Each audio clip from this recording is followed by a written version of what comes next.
Welcome to the Center Mid Philosopher. This episode is brought to you by Augustus Royale Fashion. Life's not black and white, it's gray, and gray is beautiful. Check out the brand below in the link.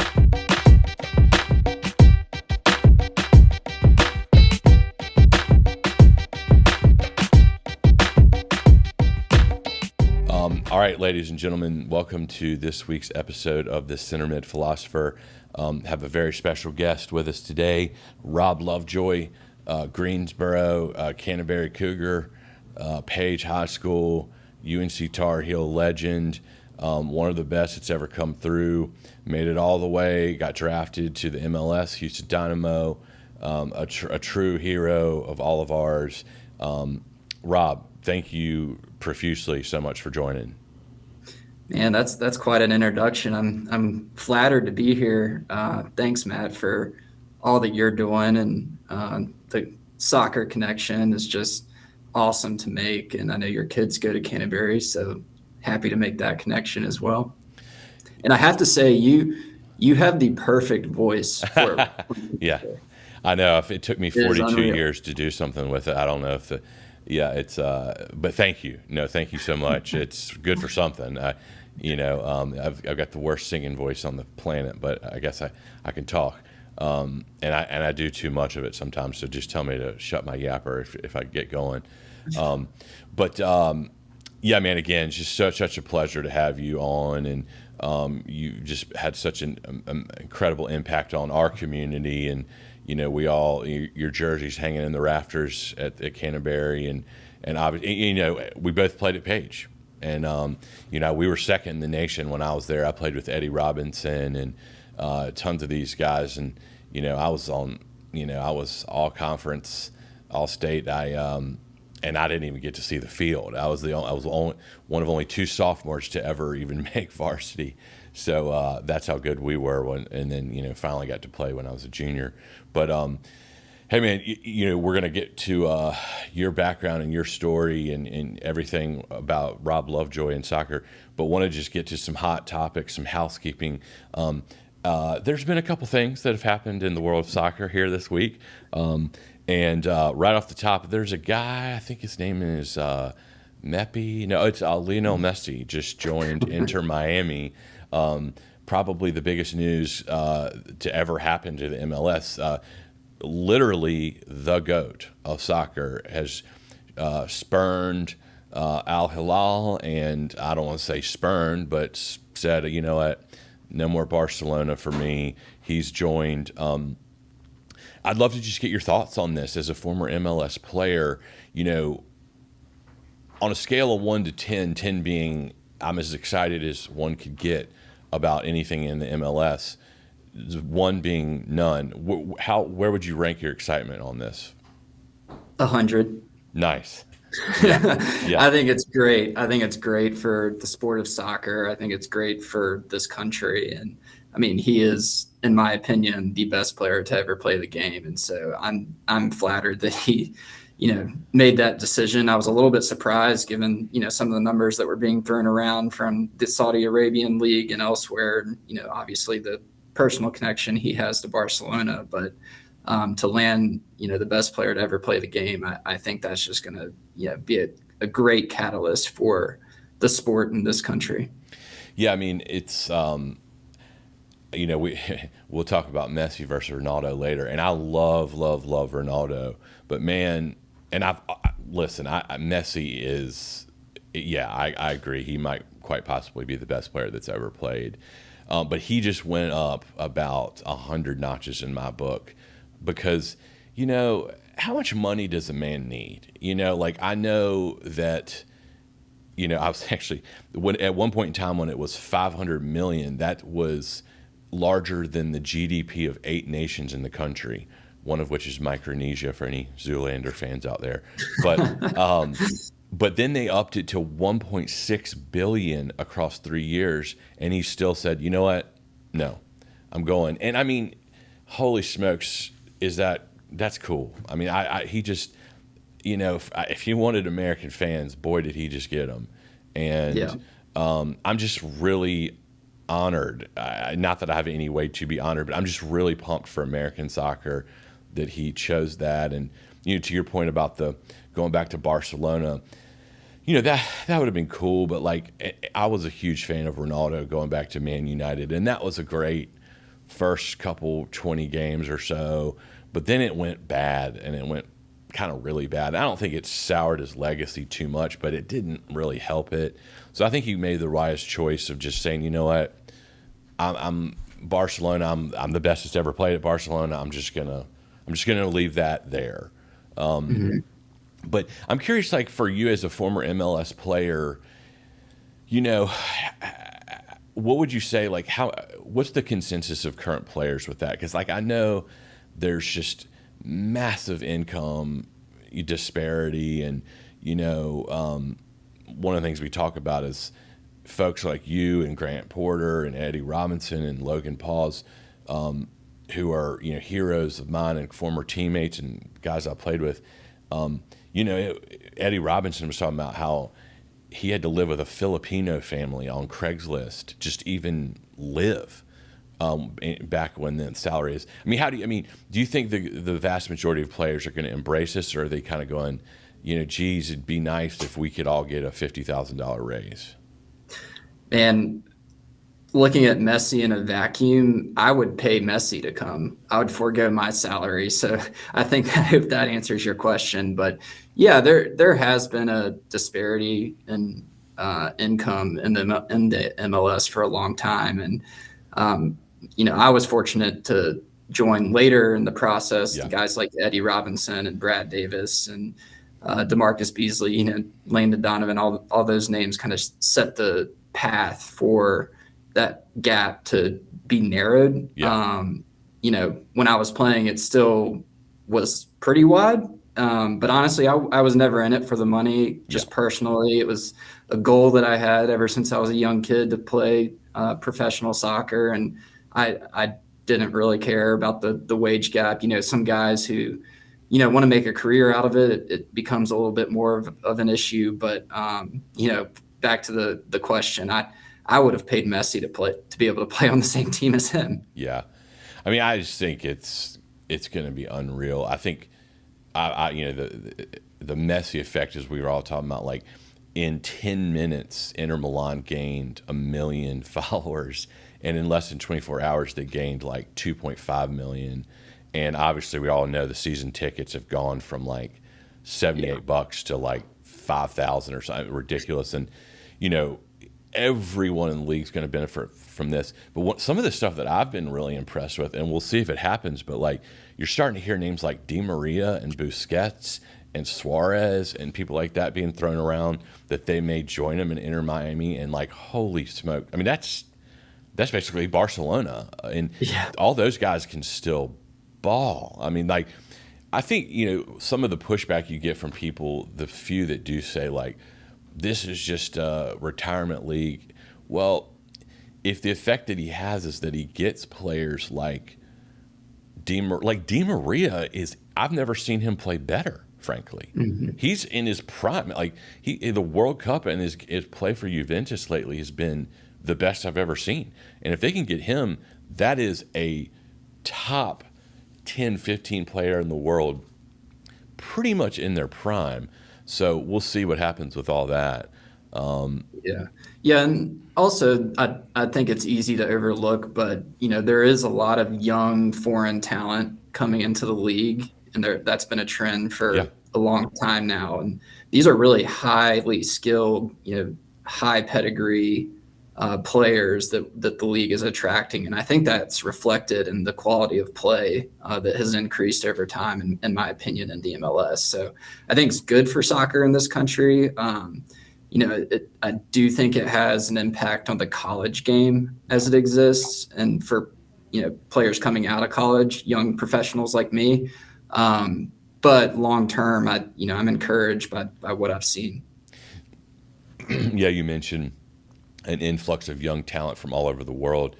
I think we are seeing that, marrying the big names with the Bales and the Messi's the biggest of all, Chiellini, but then you got guys like Almeida, and you've got who's the guy, the guy Joseph Martinez. Yeah, I mean, like there are some incredible players. And Insigne came over for a bit to Toronto FC. I mean, I think you are starting to see that bridge a little bit, and maybe this will like some like really legit players in their prime might be like, you know what, I want to go hang out in Miami with Messi and like live the good life. And so I guess time will tell. I kind of look at like this, guys, from a global perspective. When Beckham came over, the MLS took a big jump kind of internationally. I'm hoping, as a U.S. soccer fan and someone lives in the United States, that Messi coming over is like that next rendition of that happening. And just to kind of wrap up the Messi saga to Inter Miami, he's getting a percentage of the shirt sales. Apple is going to pay him a percentage of the subscriptions, and it looks like he's kind of straight line to MLS ownership of a team when he's all said and done. So anything to get him over, right? Anything he wants. I mean, that's like, do that in anything. I mean, I'm all for that. And they were talking about the Beckham got the ability to buy a team for $25 million, and he has now turned that $25 million team into a $1 billion team through the Messi acquisition. And if Messi can own a team, who knows what he can do? So I'm like, hey man, give these people everything they need and want. And I mean, it's totally worth it. And the timing of it couldn't be more perfect. Right before the World Cup that will be hosted in this country. So hopefully it is a catalyst for the continued growth of the sport in the U.S. Yeah, we got the infrastructure now. We got young players coming up through academies. We got these incredible soccer-specific stadiums. So, like, we are totally primed for this to just explode. Changing tack just a little bit. I'm always curious, just like, how much soccer do you watch, and what do you watch? Like, if given the choice between EPL, Champions League, River versus Boca, Real Madrid versus Barcelona, like, what do you watch? Like, what's kind of your favorite flavor? Yeah, I'm embarrassed to admit I don't watch as much as I used to. But that being said, Premier League on Saturday, Sunday morning, the time is just perfect. Yep. You might wake up, have a cup of coffee, and turn on a Leeds United game, and that's kind of what I like to do now. I was actually in Houston earlier this week, and on my way back, the Canadian Champions Cup was going on. Vancouver and Toronto, I think, were playing each other. And so I watched that game. It was like the first MLS game I'd watched from beginning to end in, a year or two. But I try to keep up with the MLS as much as I can, just because there are, a couple former teammates, friends who are still playing, but most of my generation is kind of began to phase out. Yeah. No, and that's where I'm going with it, is I love asking people, because our age group, well, I mean, I've got quite a bit of age on you, but when I was coming along, you were lucky to get any game whenever you could. And I happened to just Man City, like, people end up being big fans of certain clubs just on some particular game that had a major impact on them when they were little kids, and it was just whatever was available. Whereas now, you can almost watch anything and everything, which is awesome. Yeah. And I'm just fascinated on what people watch. And I also hope that people watch MLS too. It's not a either or, it's a yes and. Like, yeah, of course I watch EPL, I watch Champions League, I watch everything, but I watch MLS as well. And I hope people will continue to watch it, because it's getting really, really, really good. And I think that, our kids' generation will grow up and be like, no, like, they have teams that they grew up rooting for, which I think is wonderful. Another one I just wanted to ask you about, Benzema just retired from Real Madrid. Ibrahimovic just finally retired. Just curious, who do you think had the better career? Now, I know Benzema's not fully done, but who would you say had a better career, Benzema or Ibrahimovic? That's a tough one, because they're both very different players. Ibrahimovic is kind of the guy that you have to build a team around, and he's going to be the alpha male in whatever locker room he's in. But he has those moments of brilliance that nobody else could pull off. And I'll never forget that bicycle he scored with Sweden from like 40 yards out. I mean, and then the first MLS goal he ever had, I was watching live, and I was just blown away. Like he's the only person that can pull off those moments. But back to your question, I would say Benzema probably had the better career just holistically.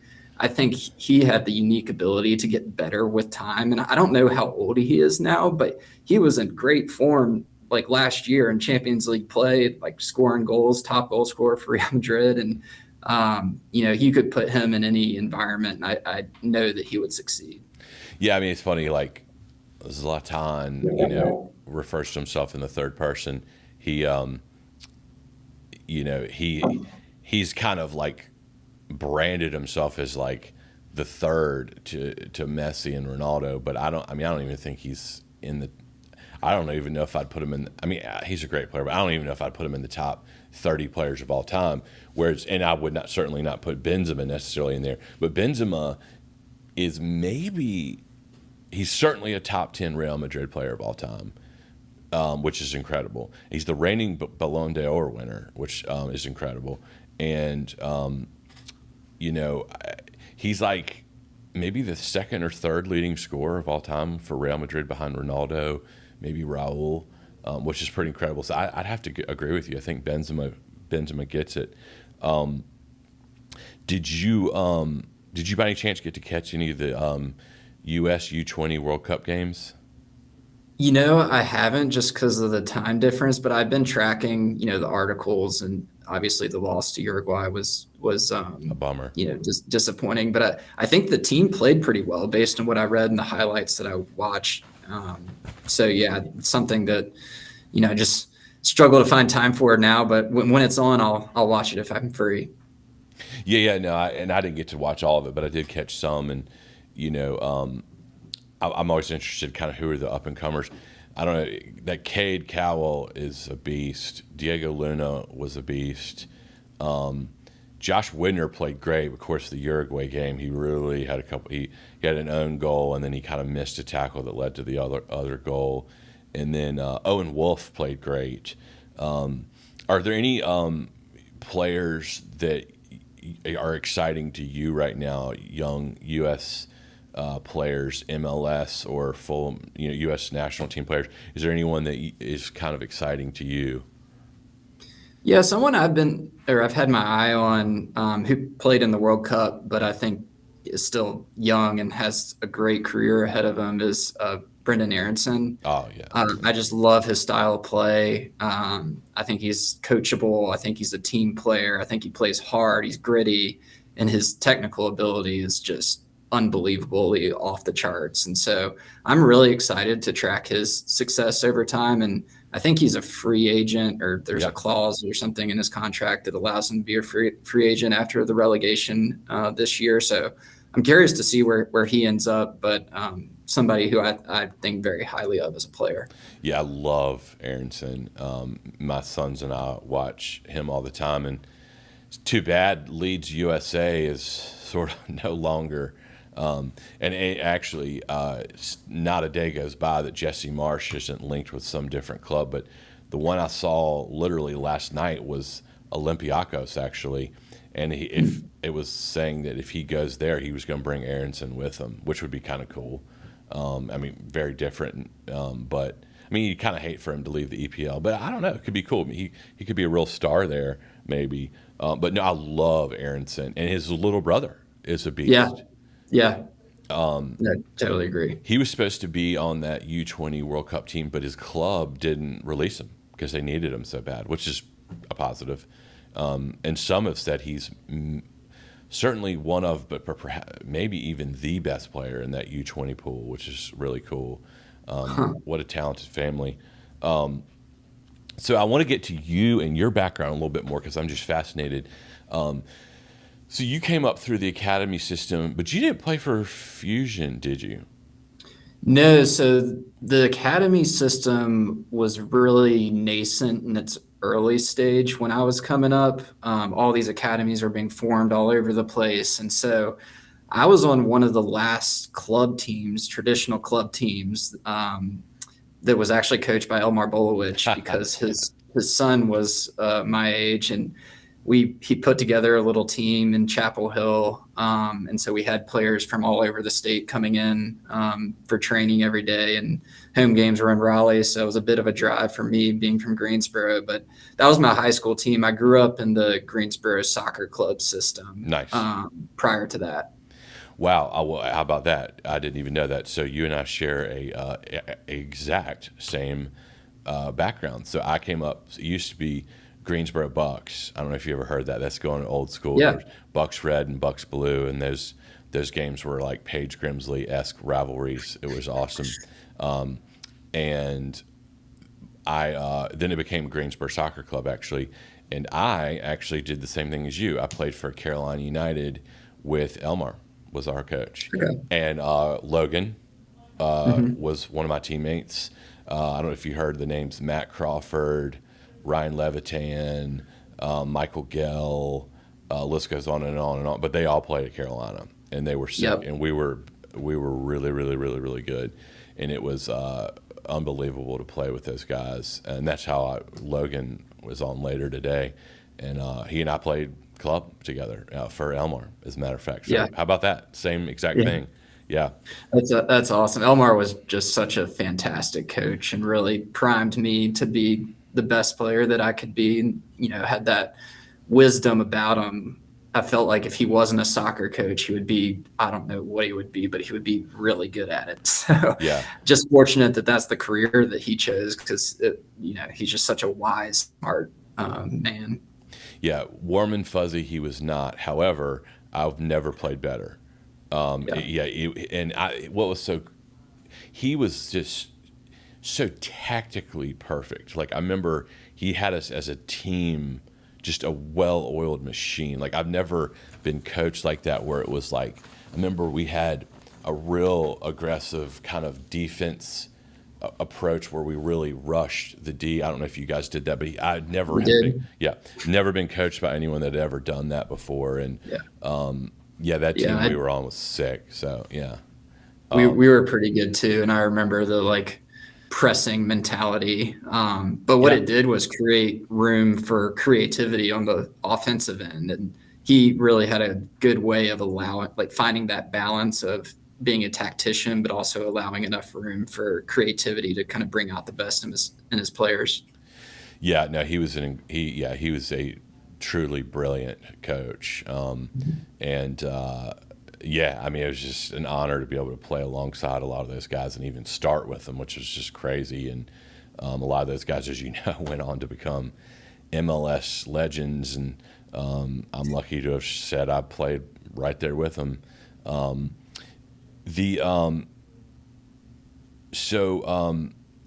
then from there you went to Chapel Hill. And then you guys, you won the state championship at Page, right?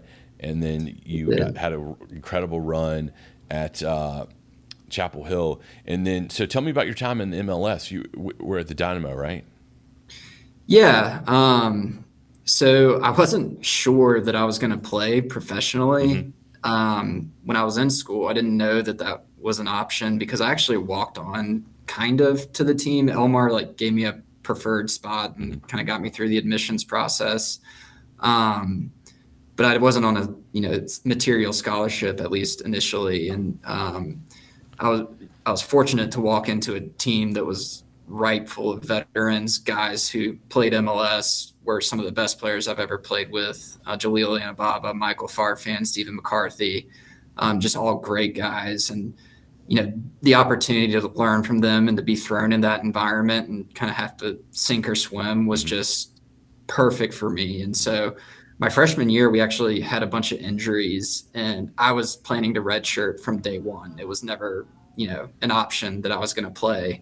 And that was kind of mutually understood between Elmar and I. And we had a bunch of injuries about midway through the season. I was playing pretty well in practice, and Elmar, came to me afterwards and was like, "Hey, if I need you next game, we're playing South Carolina at home. It's like, do you mind if I throw you in?" And I was like, "Yeah, heck yeah." And he was like, "You know what this means though, because we're halfway through the season, you're burning a red shirt." Sure. And I was like, "I don't care, just put me in." Yeah. And so he put me in, and it was 0-0. Of course, we had another injury in the second half, so decided to sub me in, and we were playing South Carolina at home. And I remember the center back got the ball and I blocked it with when he was trying to cross it back in the box, and immediately found myself on a breakaway with the goalie and scored the goal to go up 1-0. And so after that, I just really never looked back. I became a starter in 2011. We won the national championship that year. And so all of a sudden I'm on like all these professional scouts radar. And so it was really just kind of a dream and happenstance for me to fall into this situation. So I was drafted in the second round by the Houston Dynamo. Didn't go to the draft because I didn't think I was going to be drafted. And so it was a huge shock. I remember watching it with my mom and my best friend, Glenn Long, who played at Carolina with me. Also great player. I watched him too. Yeah. And so, I spent 2 seasons with the Dynamo. It was awesome. Would do it all over again. I think I played in like 20 or 25 games. Had some injury issues, which was part of the reason why I decided to stop when I did, but also just had some, career aspirations beyond the sport of soccer. And so I just felt like it was time for me to step away and kind of pursue what I was looking to do at the time. Well, you did it, man. You made it all the way, and I watched you a lot. And for the listeners and viewers that never had the pleasure of watching Rob Lovejoy, one of the fastest players I've ever seen, and that's saying something. Because again, I played with Michael Gell and Logan Pauls and Matt Crawford and Grant Porter. Did Grant coach you at all when you were there, or not quite yet?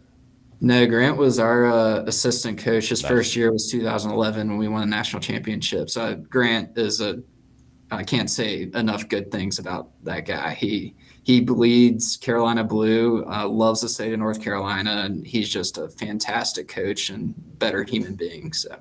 Yeah, so we had him on. I don't know if you watched that episode, but I told you when I met you I joked I literally had to mark Grant Porter from 4th grade to 12th grade. We both played center mid, and I was good, but not Grant Porter good. I mean, him and Logan were on the national team, and every time I saw him, I was like, oh my God, I'm about to just get embarrassed. And he was probably the best I ever played against.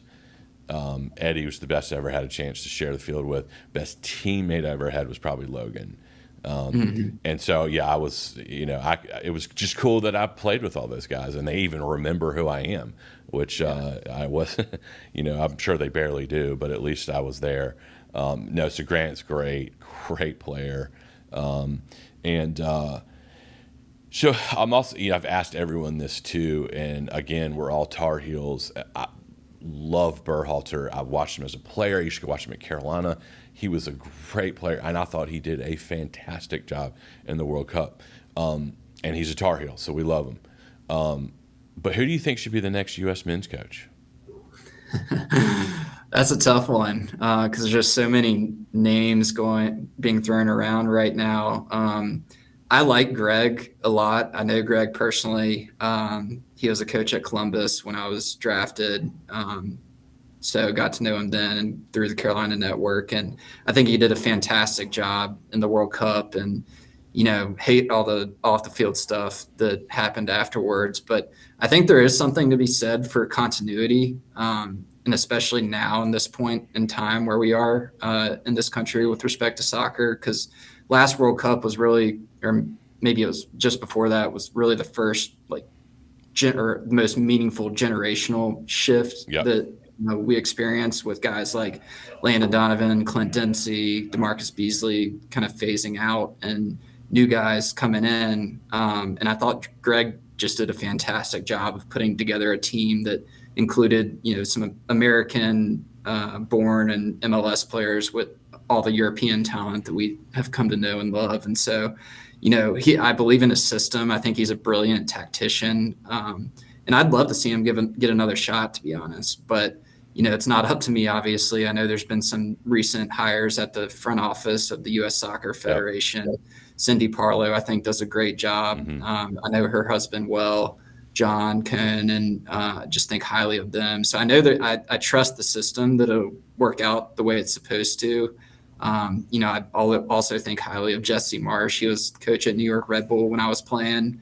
And I know they've spoken about bringing in some foreign names like Patrick Vieira or Thierry Henry. Even I think I read about, but I would personally prefer to keep an American coach who can understand our culture and understand our players.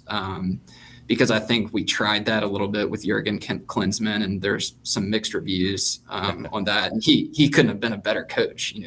Talk about high pedigree that couldn't have worked out any better. But that's just my personal opinion, that bring in someone like Greg or Jesse would be ideal. You literally, Zach will attest, that's almost literally been my talking point for every episode. So like Berhalter, I thought did a fantastic job. I thought we played really, really well. I'm not even going to go into the Reyna stuff. I will just say I wish Reyna had played a little bit more, because I think Gio Reyna is sick. I'm not saying he should have started, but I would have loved to see him get a lot more run. I'm not getting into all the stuff with all that and everything, because I love the Reynas. I love the Berhalters. They're Tar Heel, UVA. Those are our people. And Berhalter did an awesome job. I do wonder, like, do we maybe need a new, fresh look, or maybe we don't? Like you said, maybe the continuity thing. But I am excited about Jesse Marsch too. I think both he and Berhalter have that perfect MLS played internationally, but like have coached internationally, but also really understand the MLS system and are American born. And we keep coming back to this thing of like not having a foreign coach, but like I rooted for Klinsmann to be the coach more than anything, but him not having Donovan on the team, I mean, that was the worst mistake of all time. I mean, that was just ridiculous. And Julian Green, I mean, anybody even know who that guy is anymore? I mean, again, I'm sure he's a great guy, but like Landon Donovan's the best player of all time in America.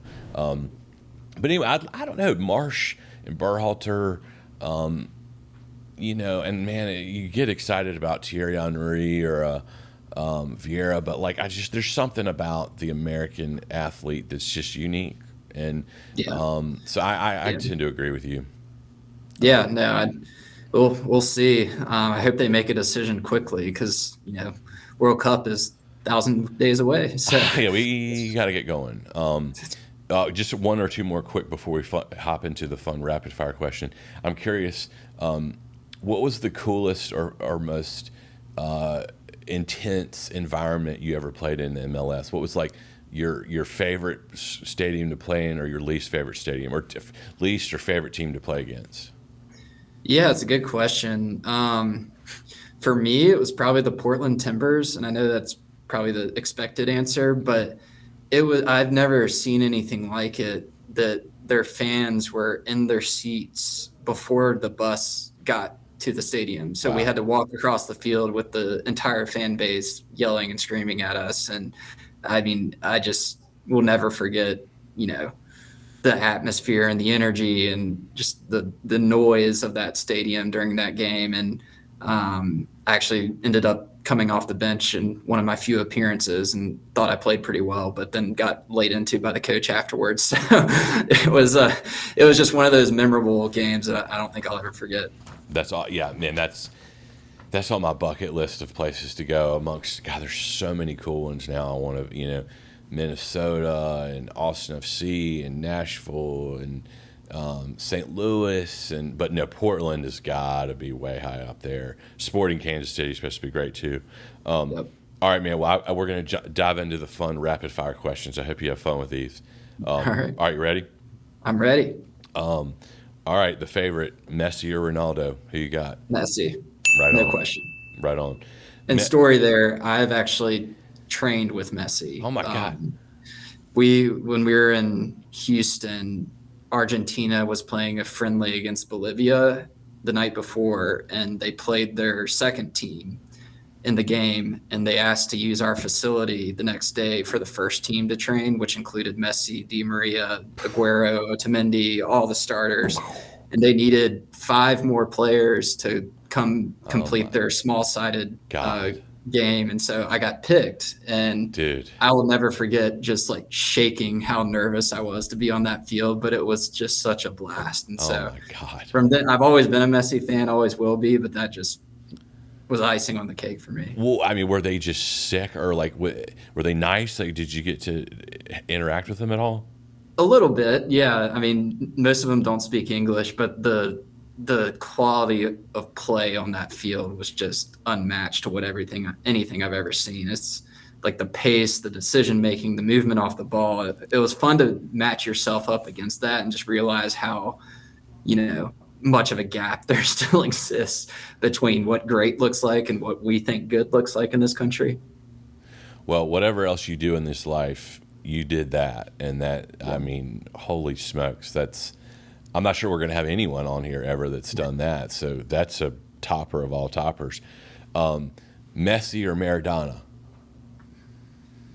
Just because I'm closer in age to Messi, I'm going to say Messi. Right on. Yeah, I mean, that's probably the right answer. For me, though, Maradona was like my guy. He was like, when I was 10, I was like, dude, this guy is a rock star. And he was little, and like, I was kind of short, and so he could, his swagger.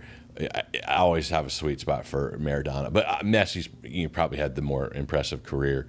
Ronaldo or Ronaldo, as in Cristiano versus El Fenomeno? The latter, El Fenomeno, for me. Right on, man. Yeah. I hear you, brother. Ultimate goal scorer. I love it. All right, the tough one. Again, I always hate asking this because I love these guys both so much, but it's fun to ask it. Donovan or Dempsey? They're so different. I'm going to go with Dempsey. Back to your swagger comment. I don't think anybody in U.S. soccer history has had that much swagger. He's the ultimate competitor. Yeah, I mean, he just crushed it in the EPL for so long and was really, he played at the highest. Donovan, he was kind of Captain America and chosen to carry the banner for the MLS. And when he did have that spell at Everton, he was unreal. So I think he could have been as good, maybe even better than Dempsey. But Dempsey did do it at that level.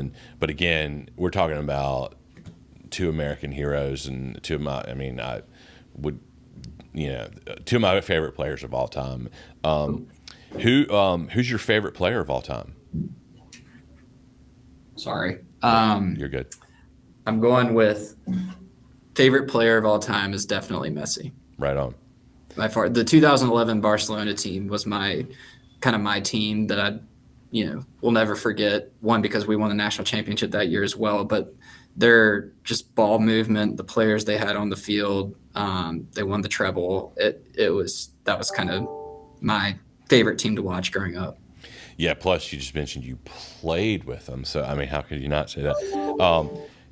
Sticking with the theme of the show, I know you're an attacker, but who's your favorite center mid of all time? It's a good question. I would say Iniesta. Nice. I don't think there are many players I've ever seen who just had that level of soccer IQ and who can move off the ball and connect and combine with people as efficiently as he did. So he was one of my favorite players to watch growing up. I know Zach loves that answer. Yeah. Oh yeah, good choice. Zach's love Iniesta. Zach's I think he's De Bruyne's number one, and then Iniesta is 2. Yeah, absolutely. And even your Jesse Marsh shout out I liked earlier. So we're right on par, man. Like it, Zach. That's a good one. I liked you. That's a good one. Who's the best player you ever played with or against? Well, you just. Well, no, I won't. Somebody who has been on my team, mm-hmm. Probably DeMarcus Beasley. I'll never forget walking in the locker room the first day and just getting starstruck when I walked by his locker because his poster was on my wall as a little kid. Yeah. But I've never played with somebody who sees the game that he does, and I swear he has like photographic memory because we were in preseason my rookie year, and he pulled me aside afterwards and was like, "Do you remember this play where ball was over here? You made this run. I was over here. And I was like, I have no idea what you're talking about. And he was on the complete opposite side of the field as a left back, and I was a right mid. And his ability to just see the field from an omniscient kind of broad perspective is unique. Man, that's so great. And Grant had the same answer, actually. That's so cool. Oh, really? Yeah. And yeah, I mean, Dempsey, Donovan, Beasley, those are my top 3 of all time for Americans. And man, he was so good. That's such an interesting story. You say it's almost like LeBron. They say one of the reasons why he's so good is he can remember defensive plays of other teams like 10 years ago. That's interesting. I mean, that's just interesting perspective. People probably didn't know that about DeMarcus Beasley, aside from the fact that he was the quickest player of all time. And just, God, what a beast. Great answer. All right, my favorite one. Time to name your perfect 11. Combining from any era. Let's hear it. Okay. I'm going to start goalie. And before I start, I'm going 4-3-3. Okay. Goalie would be Iker Casillas. Right on. From right to left across the back, I'd go Philip Lahm, Carlos Puyol, Franz Beckenbauer, and then Marcelo. Right on. Even though he's a Real Madrid player, but that's okay. In the middle, go with Zinedine Zidane, Johan Cruyff, and my man Iniesta. Nice. And then across the top, this was really hard, but right to left, going Maradona, Pele, Messi. Awesome. That's pretty killer. I love it. And then the last question is, what's your favorite jersey of all time?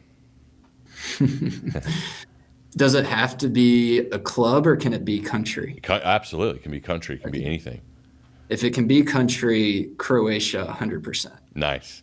Love Can't it. beat this checkered flag. Yep. I actually got one over here. Yeah, I got the Suker Croatia jersey. Nice. No, that's great. All right, my man. Rob, I really, really appreciate it. Can't thank you enough for joining. I hope you enjoyed it. We really enjoyed it. You had some incredible stories. I do have 2 guests that want to come pop their head in real quick and just say hey real quick.